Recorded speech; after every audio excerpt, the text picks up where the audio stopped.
राधे राधे भक्तों, भगवत गीता के दूसरे अध्याय से गीता का सार आपके सामने प्रस्तुत करने जा रही हूँ, तो आप इसे ध्यानपूर्वक सुने। श्लोक 40 में बताया गया है भक्तों, इस प्रयास में न तो हानि होती है न ही ह्रास, अपितु इस पथ पर की गई अल्प प्रगति भी महान भय से रक्षा कर सकती है। अब इस श्लोक का विस्तार में अध्ययन हुआ है भक्तों। कर्म का सर्वोच्च दिव्य गुण है। कृष्ण भावनामृत में कर्म या इंद्रिय तृप्ति की आशा न करके कृष्ण के हित में कर्म करना, ऐसे कर्म का लघु आरंभ होने पर भी कोई बाधा नहीं आती है, न कभी इस आरंभ का विनाश होता है।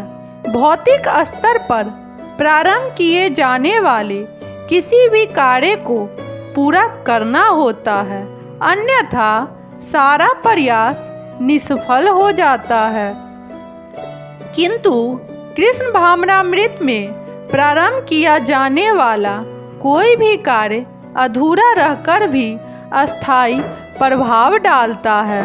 अतः ऐसे कर्म करने वाले को कोई हानि नहीं होती, चाहे यह कर्म अधूरा ही क्यों न रह जाए।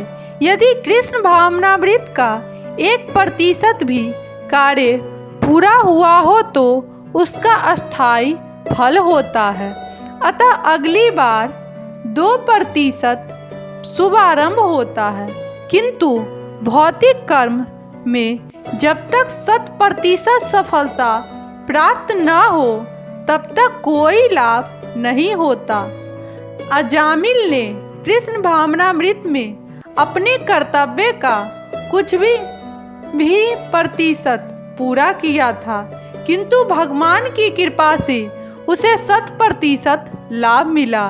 इस संबंध में श्री भागवत में एक अत्यंत सुंदर श्लोक है। तत्वकता स्वधर्मा चरणाभुज हरे भर्ज तरपको सन पतेतो यदि यत्र का वाद्रम भूत दुष्मुष्यम की वो वार्त आप तो भजता स्वधर्म।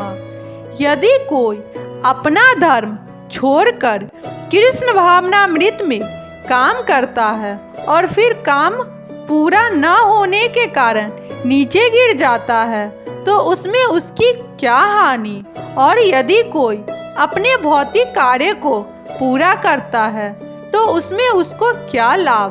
अथवा जैसा कि ईसाई कहते हैं, यदि कोई अपनी शाश्वत आत्मा को खोकर संपूर्ण जगत को भी ले ले तो मनुष्य को इससे क्या लाभ होगा।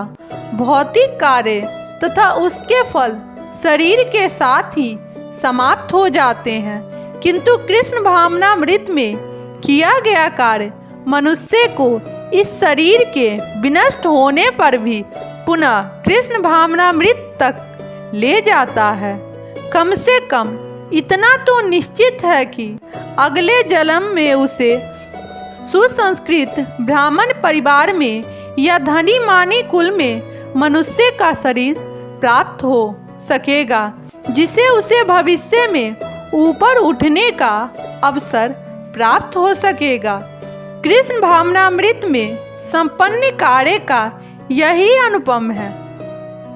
श्लोक 41 में बताया गया है भक्तों, व्यवसाय आत्मिका बुद्धि एका इदा कुरु नंदन बहुशाखा ही अनंता च बुद्ध्यम अवस्यानियाम।